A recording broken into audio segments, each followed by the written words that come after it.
નર્મદા ડેમમાં ઉપરવાસમાંથી પાણીની આવક ઘટતા 1,47,370 ક્યુસેક પાણીની આવક થઈ રહી છે।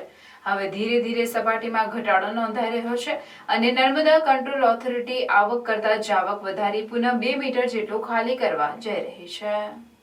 ગતરોજ નર્મદા ડેમની જળ સપાટી 135.76 મીટરે પહોંચી હતી, જે બાદ પાણીની આવક ઘટતા ધીરે ધીરે હવે ડેમની સપાટી 135.35 મીટરે પહોંચી છે। 12 કલાકમાં ડેમની જળ સપાટી 41 સેમી ઘટી છે।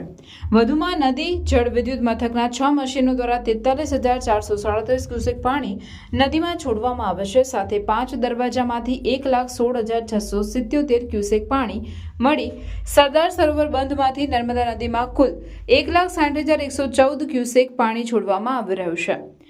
નર્મદા ડેમ 90% જેટલો ભરાયેલો છે। જો કે આમ છતાં સરદાર સરોવર બંધના નીચાણવાળા વિસ્તારમાં કોઈ દુર્ઘટના કે જાનહાનિ ન થાય તે માટે જરૂરી સુરક્ષા પગલાં લેવા અને નાગરિકોને સચેત રહેવા જણાવ્યું છે।